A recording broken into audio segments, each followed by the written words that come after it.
Every single day, people walk into my office convinced they're doing everything right. They walk consistently, 30 minutes, sometimes more, and yet they come to me with knee pain, chronic fatigue, numbness in their legs, and a general feeling of getting worse, not better. The first question I ask is always the same. How exactly are you walking? And that's where things get interesting, because the problem almost never is that people walk too little. The problem is that they walk wrong. And wrong walking isn't just wasted effort. It actively destroys your joints, wrecks your posture, overloads your cardiovascular system, and drives chronic inflammation through your tissues. 15 years of practice, I see this picture over and over again. Subscribe and hit like right now. What you're about to hear, nobody's going to tell you at your next appointment. The system profits when you stay sick, not when you get well. Help Dr. Watling reach 100,000 subscribers. Every single one counts. So, let's start with the foundation. Why is walking after 50 not just a pleasant stroll, but a genuine medical necessity? Because after 50, your body launches an entire cascade of physiological changes. They are predictable, they are measurable, and you cannot afford to ignore them. The first change, muscle mass begins to disappear. This process has a name, sarcopenia. That means the gradual age-related loss of muscle tissue. After 50, you lose roughly 1 to 2% of your total muscle mass every single year. That sounds manageable on paper, but over 10 years, that's a loss of 15 to 20% of your total muscle. And muscle is not just about strength. Muscle stabilizes your joints. Muscle regulates your blood sugar, the amount of glucose circulating in your bloodstream. Muscle holds your posture upright. Muscle gives you balance when you walk. Lose enough of it, and everything downstream starts to fall apart. The second change, your joints stiffen. Cartilage, the smooth cushioning tissue at the end of your bones, has no blood supply of its own. It gets its nutrition exclusively through movement. When you load a joint and move it, synovial fluid, that's the lubricating fluid inside the joint, gets pushed into the cartilage and delivers the nutrients it needs to stay healthy. Without regular movement, cartilage literally starves. It thins out. It loses elasticity. Eventually, it begins to break down. That breakdown is what we call osteoarthritis, and it is not inevitable, but you can absolutely accelerate it with the wrong habits. The third change, your metabolism slows down.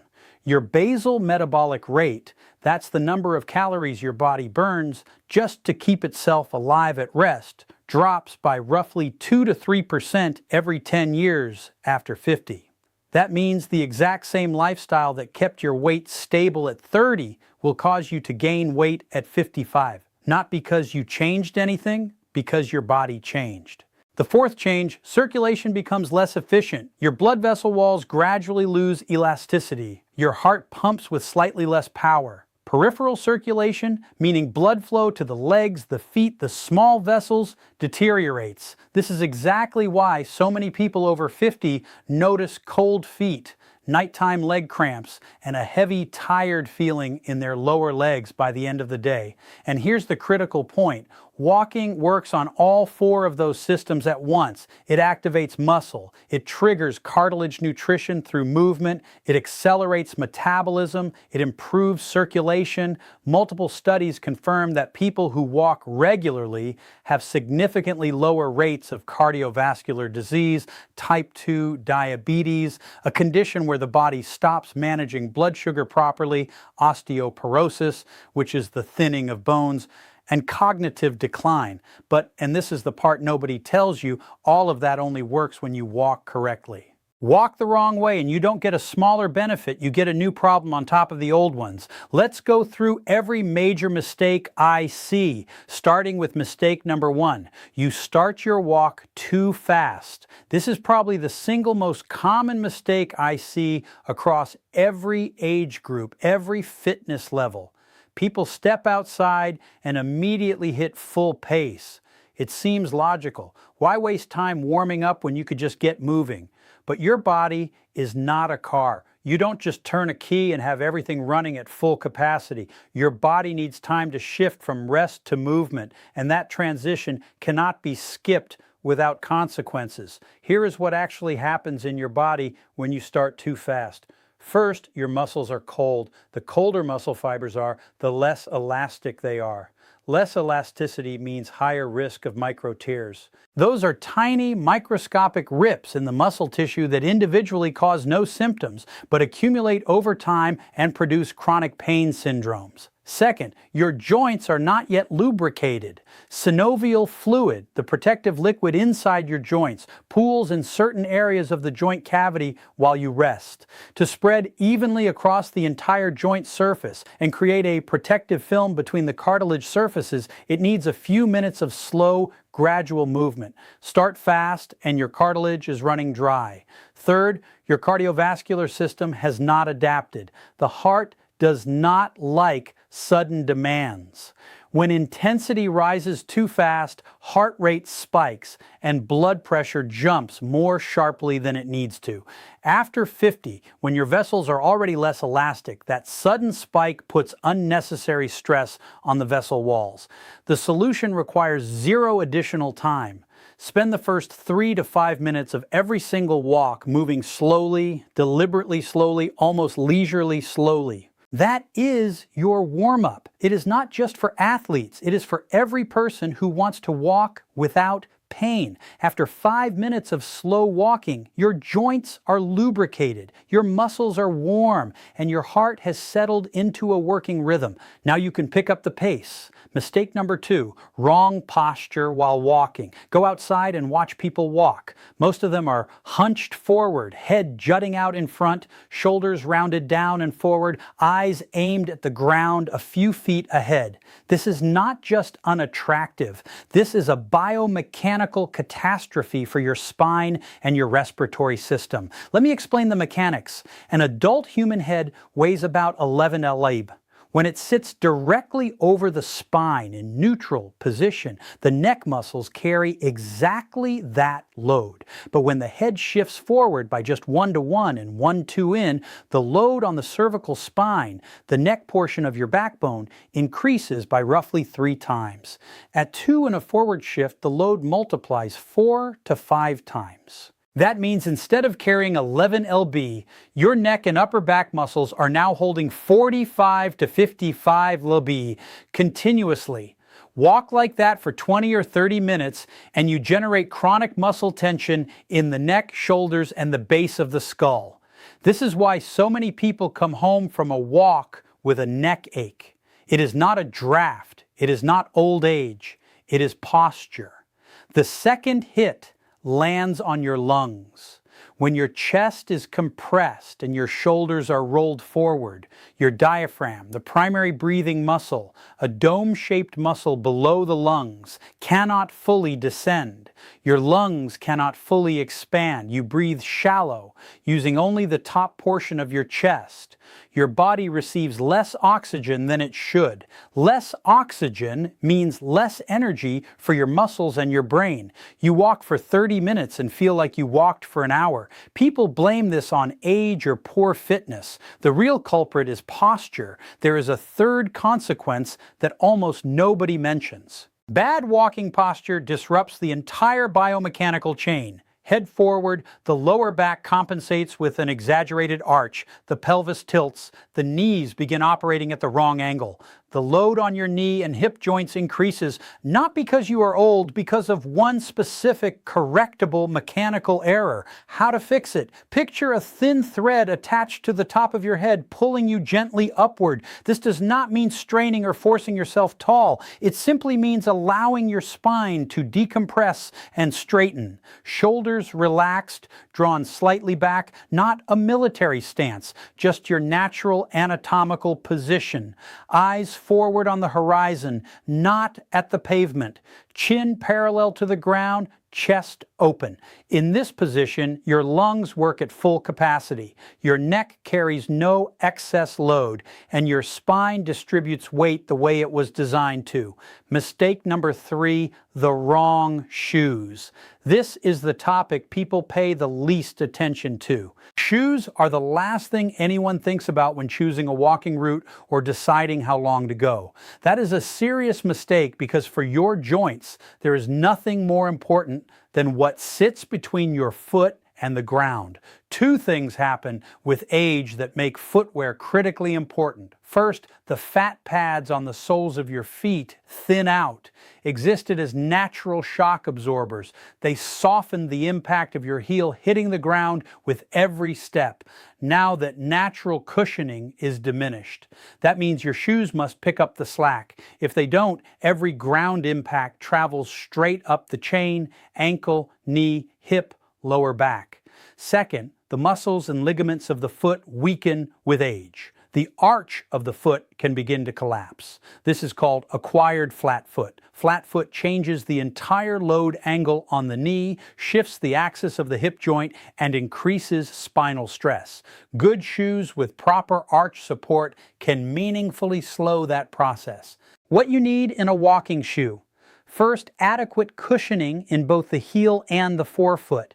The sole must be soft enough to absorb impact, but not so soft that your foot sinks without support. Second, arch support. This does not mean a rigid insole. It means the inner shape of the sole follows the natural anatomy of your foot and prevents the arch from collapsing inward. Third, a flexible sole in the front portion. When you walk, your foot needs to bend at the ball, the wide front part of the foot. If the entire sole is rigid, it disrupts the natural heel to toe roll and overloads the calf muscles and the Achilles tendon, the large tendon at the back of your ankle. One more thing about shoes wear. Many people are walking in sneakers or athletic shoes they bought 2 or 3 years ago. The outside may look perfectly fine, but the cushioning materials in the midsole, the layer between the outer rubber and the inner lining, lose their shock-absorbing properties long before the shoe looks worn. If you walk regularly, replace your walking shoes approximately once a year. That is not a commercial pitch. That is osteoarthritis prevention. Mistake number 4, you walk rarely but for long distances when you do. This is an extremely common pattern. People are busy during the week, so they take one long walk on the weekend, an hour, sometimes 2. They come home tired, feel virtuous, and consider it their weekly fitness requirement. From a physiological standpoint, this approach is fundamentally wrong. Your body does not respond to isolated bursts of activity. It responds to repeated, consistent signals. Every time you walk, your body receives a message. Physical activity is the norm. In response to that message, your heart gradually becomes more efficient, your blood vessels adapt, your muscles strengthen, your metabolism stays active. This is called training adaptation, and it only occurs with repeated, regular signals. One walk a week is too weak a signal. The body never adapts. The benefit stays minimal. Worse than that, a single long walk after several days of complete rest is a stress event for unprepared muscles.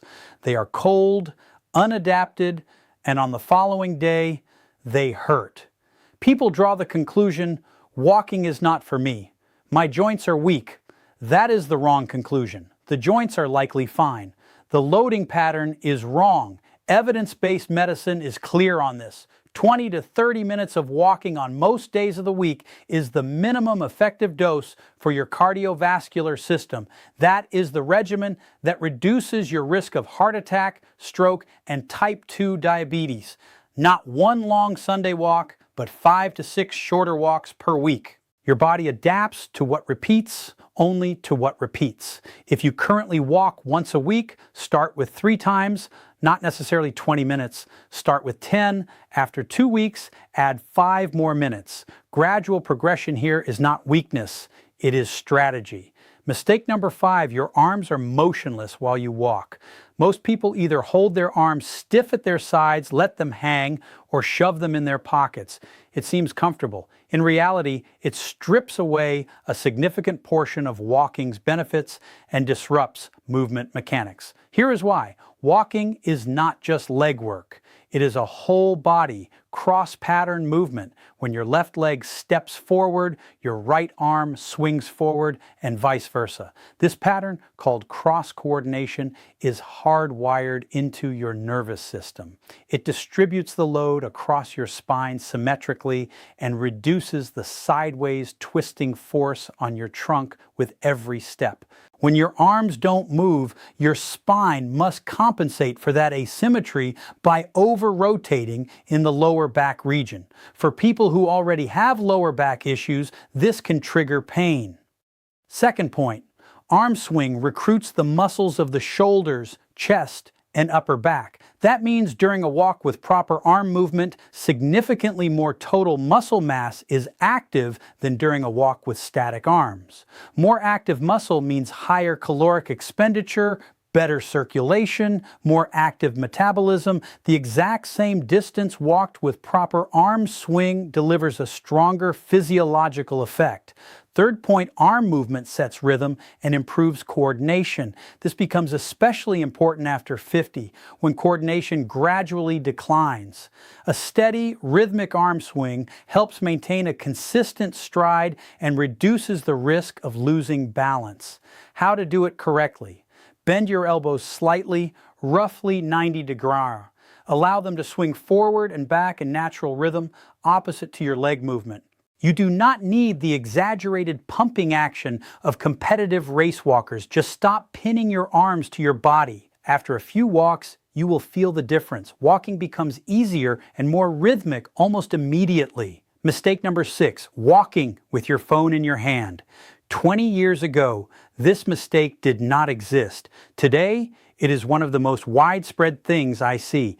People walk and look at a screen, reading messages, scrolling through a feed, and they believe they are taking care of their health. They are not. Start with posture. When you look at a phone you are holding in front of you, or worse, down by your waist, your head tilts downward. We already established what that does to the cervical spine. The load on your neck muscles increases 3 to 5 times. Your shoulders round forward, your chest compresses, breathing becomes shallow. Everything we discussed about poor posture happens, but now it is actively reinforced and intensified. Because with a phone, your head is angled lower than it would be with ordinary slouching. Now consider safety. After 50, the vestibular system, the balance and orientation system in your inner ear, begins to operate with slightly less precision. Proprioception, your body's sense of its own position and movement in space, also begins to fade. This is a normal, gradual process of aging. What it means is that your brain increasingly relies on visual input to maintain balance while walking. When your eyes are on a screen instead of the path ahead, your brain is deprived of its most critical source of spatial information. You stop seeing uneven pavement, curbs, steps, wet surfaces, sudden drops. The risk of a fall rises substantially. A fall after 50 is not just getting up, brushing yourself off, and moving on. It frequently means a fractured wrist, fractured ribs, or most seriously, a hip fracture. A hip fracture in someone over 60 means extended immobilization, surgery, and a lengthy rehabilitation period. The prevention is as simple as it gets. Put the phone in your pocket. And one final argument, walking is not just a physical exercise, it is a neurological one. When you walk while paying attention to the road, the sensations in your body, your breathing, your surroundings, you are actively training attention, coordination, and spatial awareness. That is genuine, documented benefit for your brain. When you watch your phone, that benefit disappears. Your legs are moving, but your brain is occupied elsewhere. Let a walk be a walk. Mistake number 7, ignoring recovery after walking. Nobody talks about this. Not in a clinic, not in a gym. The general assumption is that walking is such a light activity that no recovery is required. That assumption is wrong. Start with water. Muscle tissue is 70 to 75% water. Every biochemical process in muscle, contraction, relaxation, repair after exercise happens in an aqueous environment. Even mild dehydration, a 1 to 2% reduction in your body's fluid stores, measurably reduces muscle elasticity, slows recovery, and increases the risk of cramping. After a walk, drink a glass of water. That is not advice from a sports drink advertisement. That is basic physiology. Now about stretching. During walking, your muscles work in a shortening mode. They contract repeatedly. Without stretching afterward, they remain slightly shortened after you stop. Over time, this accumulates. Muscles become tight and rigid. Joint range of motion decreases and a persistent feeling of stiffness develops. This is most pronounced in the calves, the back of the thighs, and the lower back. 5 minutes of gentle stretching after every walk prevents this entirely. And about rest days. Many people reason that if walking is good, more walking is better. That is not how adaptation works. Your body does not adapt during exercise. It adapts during recovery. That is when muscle fibers reinforce themselves, when joints remodel in response to load, when the cardiovascular system restructures to handle the new demands. If you never give your body recovery time, adaptation does not occur. 1 to 2 rest days per week is not laziness. It is the correct protocol. Think of your walk not as an isolated exercise, but as part of a system. Movement, water, stretching, rest. Only as a complete system does it produce durable, long-term results. Now here is an important clinical observation that ties everything together. All 7 of these mistakes carry different levels of risk depending on your age. The damage caused by poor posture, worn-out shoes, and missing recovery time is 2 to 3 times more serious after 50 than it is at 30, because the resilience of your joints, blood vessels, and muscles decreases over time. The same mistake your body forgave at 30 without consequence will generate real symptoms at 55. How old are you? Write it in the comments. I want to know which age group this material hits closest to home for, so I can focus future content where you are right now. Now, a clear, practical conclusion. Here is exactly what to do after watching this. 1. Adopt the slow start rule. The first 3 to 5 minutes of every walk, slow pace only, no exceptions. This costs you 0 additional time. You are simply starting slower. 2. Check your posture right now. Stand up, straighten your spine, draw your head gently upward, release your shoulders, and ease them slightly back. Hold that position. Memorize that feeling. Reproduce it every time you walk out the door. 3. Pick up your walking shoes and look at the soles. If they are unevenly worn, if you have been walking in them for more than a year consistently, it is time to replace them. This is one of the simplest, highest return investments you can make in your joint health. 4. Stop the 1 long walk a week habit. 20 to 30 minutes of walking 5 to 6 days a week, that is the target. If that seems like too much right now, start with 3 days. Add 1 day every 2 weeks. Gradual is sustainable. 5. Let your arms move. Bend your elbows, relax your shoulders, and allow your arms to swing in natural rhythm.